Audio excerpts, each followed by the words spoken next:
Hello, everyone. I'm Dirk Garner. I'm the artistic director and conductor of the Bach Festival at Baldwin Wallace University. And I welcome you to the next in our series of podcasts for Bach Festival this year. We've recently heard from former directors and leaders of the festival and alumni of BW and the Bach Festival. And today I'm thrilled to be joined by my colleagues, the faculty members at Baldwin Wallace who have played for the festival for so many years and made such a deep contribution to our to the Bach Festival in this musical world. And I thank you so much for being here, friends. Thank you. Thank you. Thank you. Yeah. You know, in preparation for these interviews, I've had opportunity to listen to recordings from the Bach Festival from 1955, long before we were here, you know, all the way up to our most recent recordings. And it really has been the greatest labor of love. And it's so clear, y'all, going through all of that, how important your contribution has been to this festival. And in this regard, we have to pause for a moment and acknowledge, of course, Regina Muschebach, who can't be with us today. And that's a shame because I'm sure you'll take no offense that Regina, more than any of us, has played every note of all of this music for so long and so beautifully. And over all of, you know, when you look at the totality of the festival, her name appears, I'm guessing, I haven't counted, but probably more than anyone else's except for Dwight Altman. Her name is always present every year, virtually every concert, she's there playing. And beautiful playing. It's just really remarkable. The conservatory, she's retiring this year, and the conservatory and BW has planned many celebrations of her work with the festival and her work with the conservatory. Yeah, Regina has been such a strong part of not only of the conservatory, but of music throughout this whole region. She's just been a really guiding light for many of us. She sure has. In those Bach performances, Regina was so secure, made everybody else comfortable. And students had an example set for them that was just extraordinary because she knew what she was doing. She was so alert. There's a funny story that I wasn't there for, but that Regina actually fell asleep in the midst of a rehearsal, dropped her bow, caught it in midair, and continued to play, and nobody knew the difference. Oh, that's fun. Yep, she was a rock star, and you know you can hear it year after year after year after year. She's on all of those recordings that I heard. It's remarkable.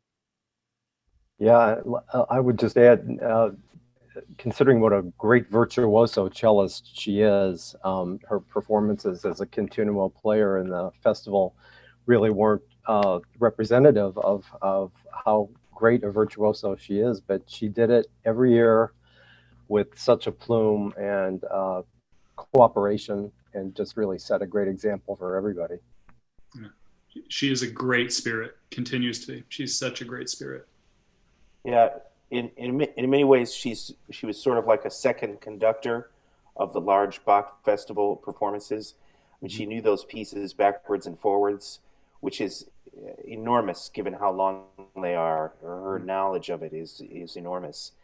But in addition to that, she also had time to kind of entertain and interact with everybody during those performances. She would often have receptions, and she'd make all this food for people at her house up the street, and it was also a sort of mini Regina festival too.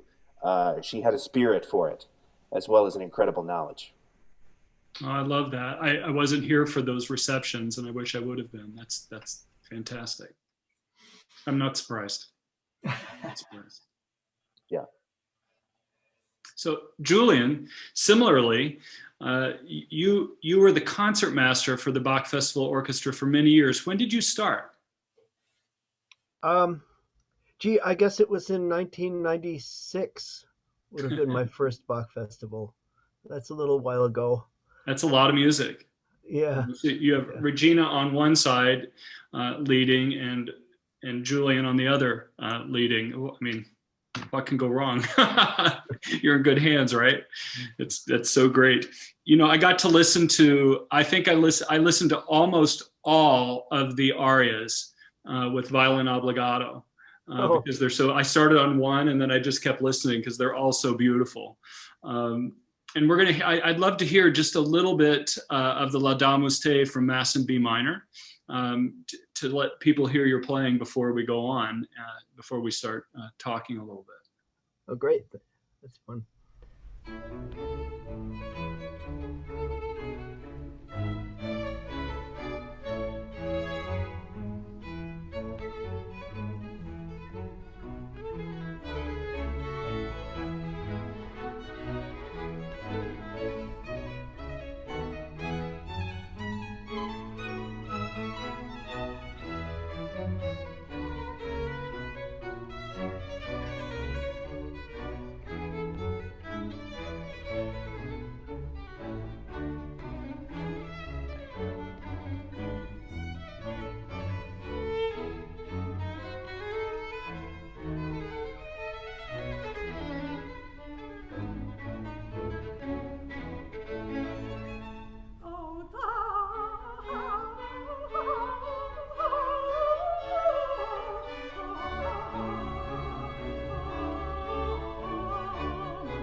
And that's just beautifully played, Julian. It's such great music and so thoughtfully done. I so admire your work and what you've done. You played Thanks, this Dirk. and all the major works so many times with so many guest artists. That's the other thing that struck me is I'd see all of the artists that you've worked with. And I wonder if you have favorite movements that you remember or favorite artists that you've worked with or anything. You know, it's funny that you ask me that, and I think about it.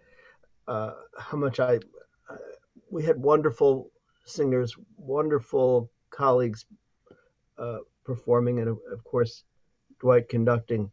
Uh, uh, the most memorable things were my stand partners, my students who were playing next to me, and how very often after they'd already rehearsed the piece, I would drop in, shortly before the performances, and you think I was leading, but really I was demonstrably following a wonderfully prepared stand partner who had already auditioned on that music and knew it beautifully and knew what Dwight was planning to do for that performance. And because, by the way, along with being magnificently prepared for each of those performances, Dwight didn't do it the same way every time. So we'd have new experiences. Every B minor mass was a new B minor mass, but the students were just terrific and fun and joyful to be with it and make music with them. Amen. It's why we teach, isn't it? Oh, absolutely. Or learn from them. Yeah. Yeah. We sure do. We sure do. Yeah, actually, similar to that, being the timpanist, which is an interesting chair to sit in, and it does involve a lot of sitting, but it's a great place to be. Um, some of the second or third trumpet players have been some of my favorite memories because they've gone on, or some of the second or third trumpet players have gone on to do great things. I remember in some rehearsals years ago, Clint Needham was one of those trumpet players who is now our composer in residence.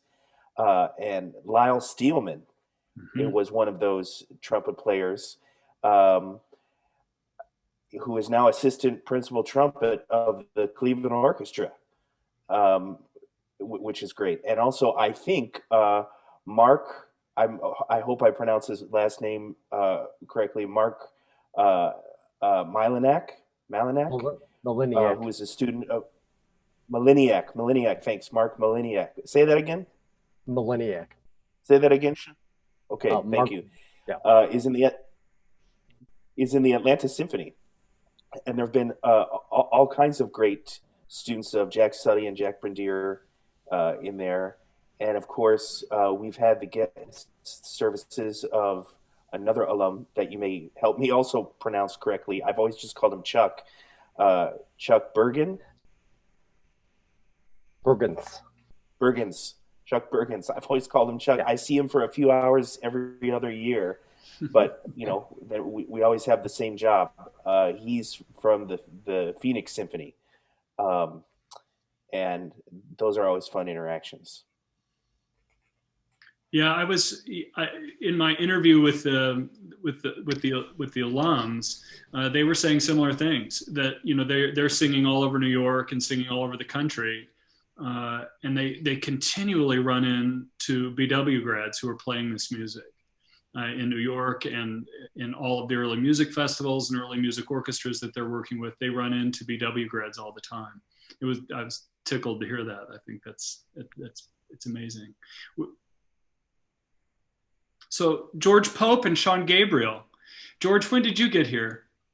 I started in 2002, and that was my 2003 would have been my first Bach festival, and what a great experience it was, just to be able to play that music with an excellent orchestra, well-prepared students, and a beautiful chorus, incredible soloists. But as Josh was saying, and as we all have felt, is that for performing with your students in there and getting to share that experience and to sort of link minds, while you're concentrating and performing and trying to get the style just exactly right. That to me is always the most exciting part of every one of those performances. For me too, George. I feel the same way. And Gabriel, when did you come? I started also in 2002. George and I started at the same time, and we would usually alternate positions in the orchestra each year. And not every single year, but usually that's the way it worked out. But I am also a graduate of the conservatory, so actually my involvement with the festival goes way back to my student days in the late 70s. So I did participate in all the Bach festivals when I was a student, and just consider myself so fortunate to have been able to do that and to have continued the legacy up till today. It's just been a marvelous experience, and there's really nothing like the Baldwin Wallace Bach Festival. It's a national treasure. It really is. Yeah. It is. It yeah. Truly is. Truly so is. Listening through the history really of the Bach Festival that I've done this year, it's remarkable. And Sean, you'll have a good perspective on this, how consistent it is, how consistent the performances are. I mean, we know as performers that some years are a little weaker than others, or a little stronger than others because of the choir, or because of the orchestra, or because of the soloists, but when you just put it all together year after year after year, what you're struck with is how consistently good it is. It's consistently, the music making is a really high quality. And again, I think that's you all. I think it's you and your teaching and your students and your playing. And it really is what's happening at BW that allows that to happen. It's really a beautiful thing. You know, you're right, you alternate years, but I'm about to play a piece. I'm going to play the Esurdientes from Magnificat, where we get to hear both of you playing at the same time.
And what are some of your other memories, George and Sean, about the festival? Sean, go first. I would just say, enjoying the festival. When I wasn't participating as a performer, I would usually attend. And the atmosphere of the vocal soloists, especially in the major choral works, was different every year.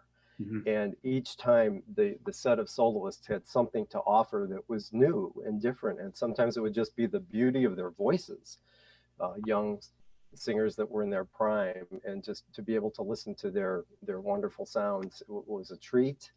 And then other years there'd be more mature artists, for example, that would focus more on the drama of the pieces.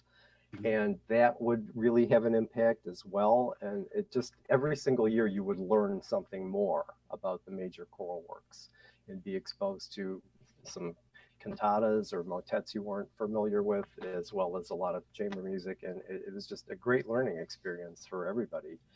And as well, it was a reunion.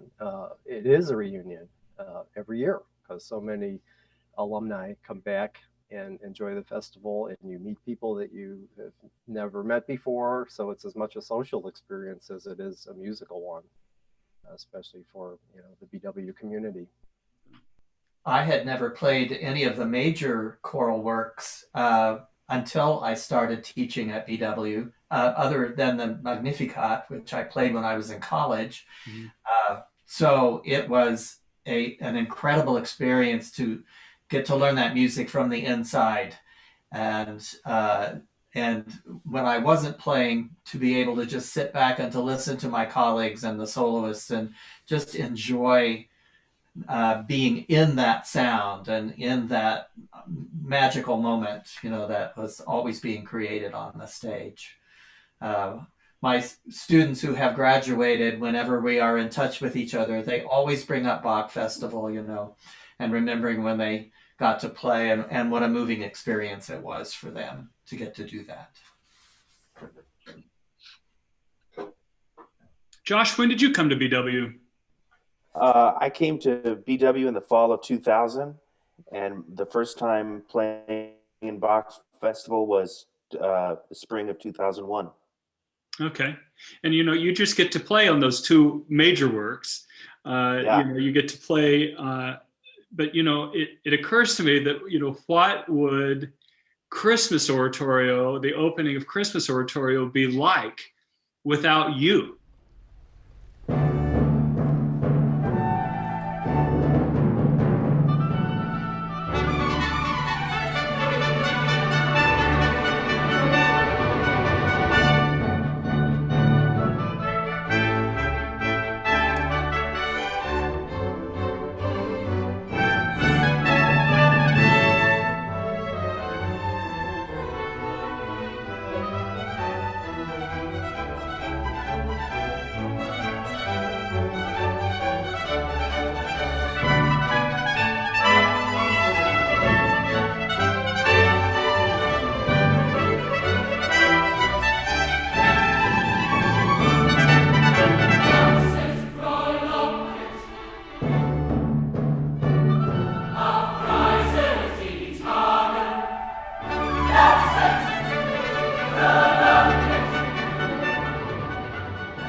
Yeah, it was funny. I was just thinking about that. I was just thinking about that the other day. And the Christmas oratorio starts with timpani. And after all these times playing it, I've written it down in the music several times, and I can't remember. I have nightmares about it, whether it starts in three or it starts in one. And I have these nightmares where I start it too fast or I start at halftime, da da da da dum, you know. Um, but I have it written down clearly, and by the time we get to the first rehearsal, I checked or I know. But it's a really privileged position to have, and if you look at if the diagram of seats in a theater, and the better seats get more expensive. Maybe the really expensive seats are $100 or $150. I have the owner's suite, which is basically right in the middle of the stage, in between the choir and the orchestra. And yeah, I get to play, but I also spend a fair amount of time resting because the timpani of the time wouldn't have been able to change pitch, and I can only play on the more triumphal movements that are in D, so because my pitches are in D and A, and so it's a real privilege to be able to play there. And like George, that was my first time playing the large works, even though I had been a timpanist in an orchestra. It's not it's not that common for orchestras to put those pieces on because there's so much work. I mean, there's Mhm. so many moving parts. Yeah. Um, and it's a real privilege. And there's also a sense of for something bigger and coming together for some purpose that's greater. And it's a really nice feeling. And of course, it's close to the end of the school year, so we go out on a high note. It's really nice.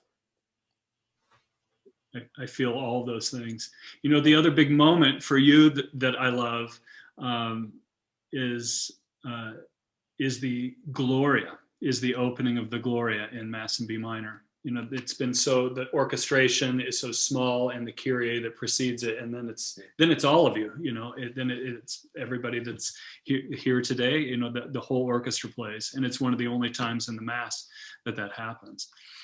So I mean, he doesn't use it much, but boy, when he does, he means it. He reserves it for all the celebration and for the key points in the music. Yep, always does. Yeah, it's a really great privilege. And I do have one Bach Festival memory that I wanted to make sure to share, and that is we had one rehearsal. I can't remember on which large piece it was, but the first rehearsal was the day of the first rehearsal was the day of the Boston Marathon bombing. And I can remember Dwight Altman saying as the rehearsal was about to start, this is what we need. We need a chance to something to come together around. And it was kind of a day of dreary bad news. And then we started rehearsal at about 7:30, and he framed it in such a way that it was really positive. And if you think about it, if a lot of people see ads for the Bach Festival, um, there are people in the orchestra and the choir who come from different backgrounds, and you can kind of sense it. Especially where I'm sitting, you can see people or sense people. They're in it because they're a professional musician. Some people are in it just to develop their technique. People are in it. Some people are in it for spiritual reasons. Some people are volunteering or working with the PR part of it. But it accommodates many ways of being, and I thought that's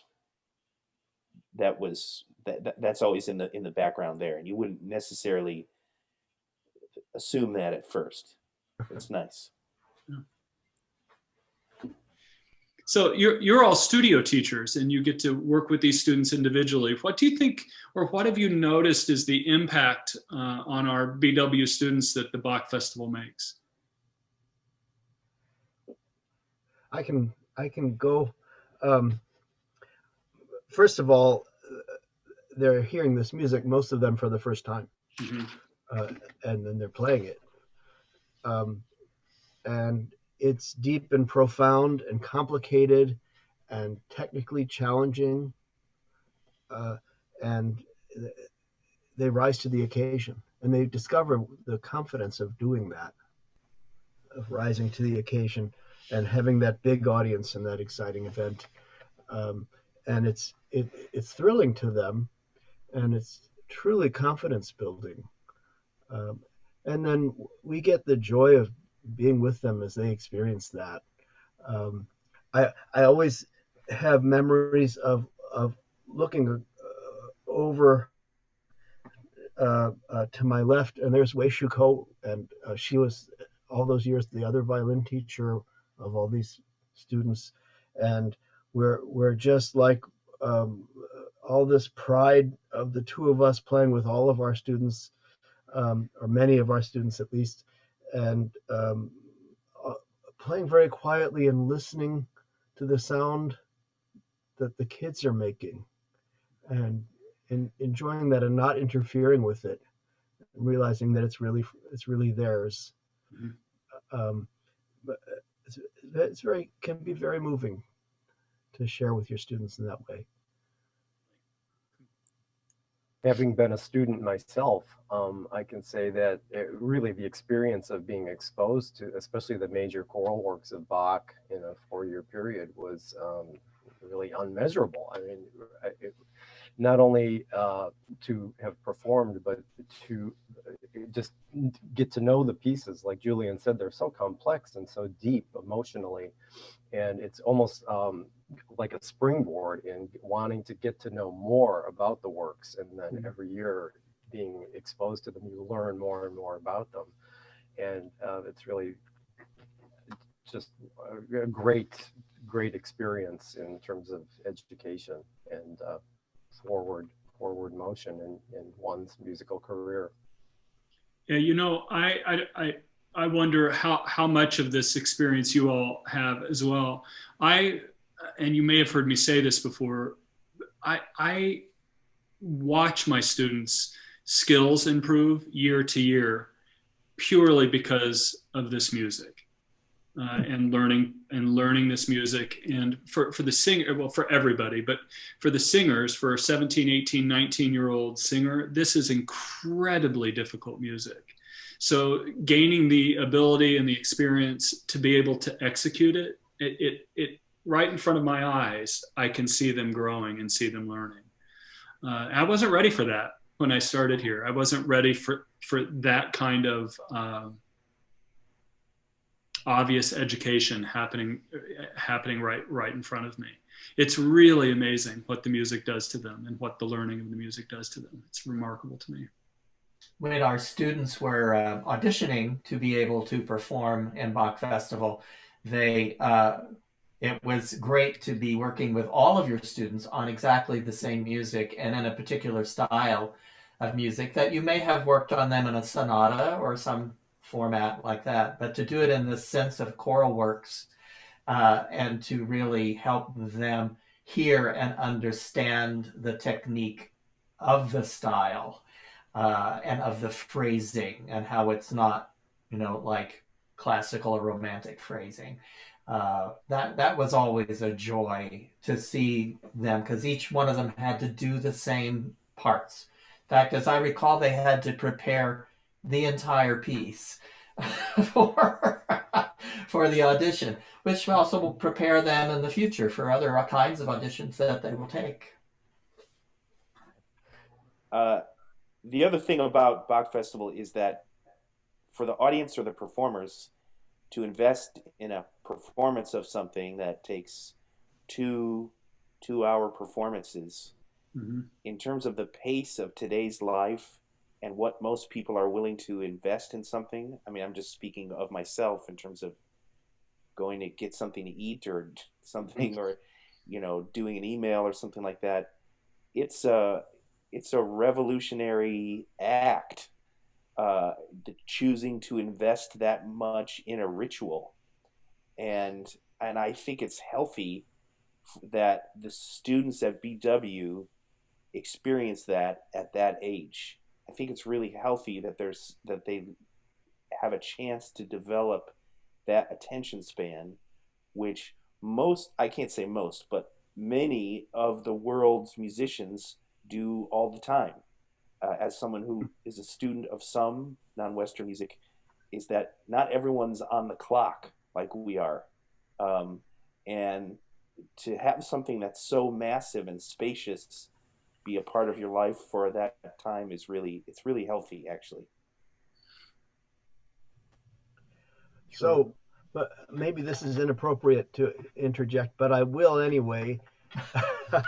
um, a lot of really funny things happen in those long, expansive times, and we can enjoy each other in the humor of it, of the moment, as as well, that we're participating in.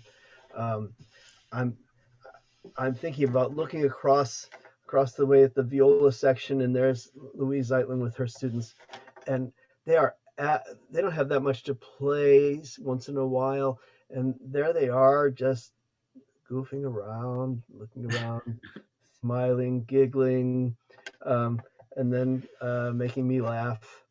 Um, um, so while I'm supposed to be concentrating diligently for those long rehearsals, those hours, um, uh, I must say there's a lot of good fun, and it's charming in a way to interact with students on a in a light way, in much the way that professionals interact, and have fun sometimes, um, but it never really in the concert.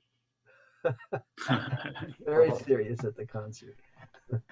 You know, our scores, the choral scores that the students used to check out of the library, so they were used year after year after year after year after year.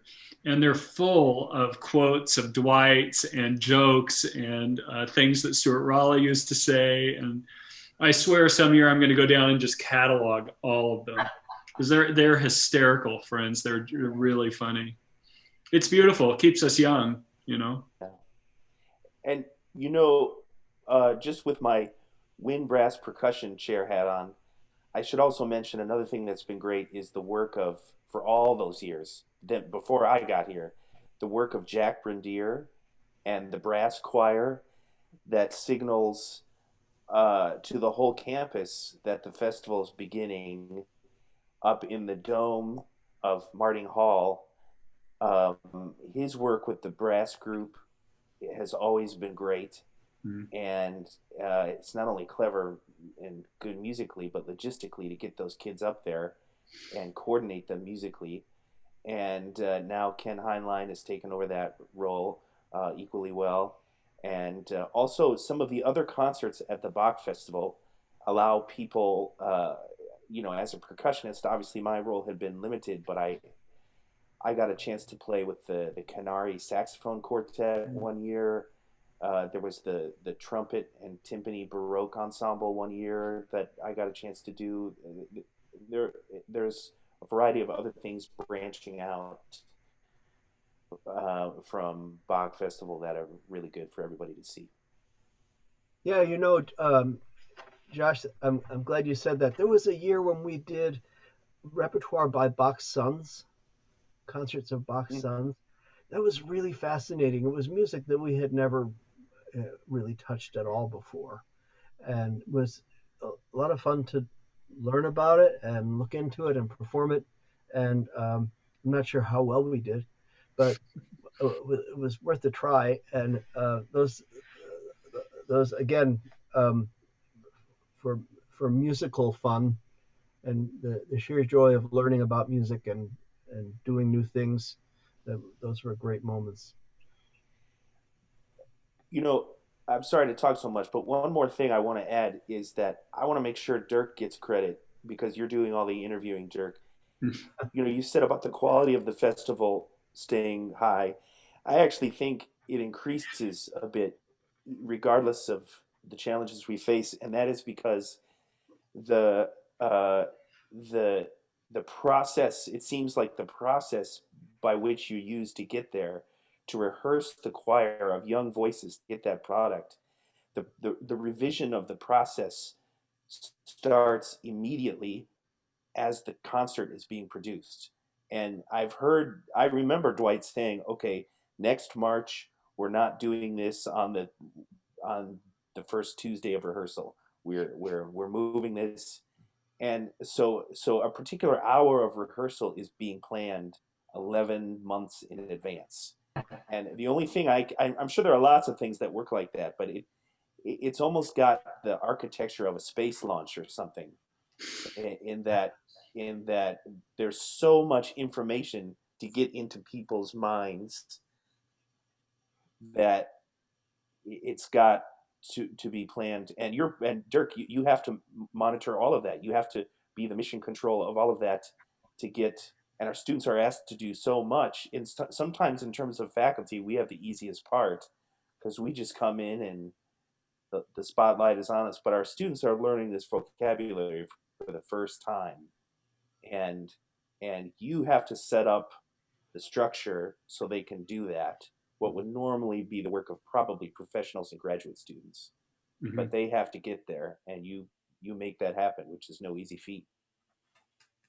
That's nice of you. Thanks, Josh. I'm trying to get better at it. This has been a great conversation, and I thank you so much for your time, my friends. I hope you'll all come to the Bach Festival Town Hall reunion. That's April 17th at 4. I hope all people listening will come to that reunion. You can get more information about that at conversation.bw.edu. And again, it's April 17th at 4 p.m. It'll be a great time to reunite with students and reunite with faculty and leaders of the festival, and just be together with this really wonderful Bach clan once again. And until that time, I hope you all remain safe. Thank you. Thank you, Dirk. Thanks, Dirk. Thank you.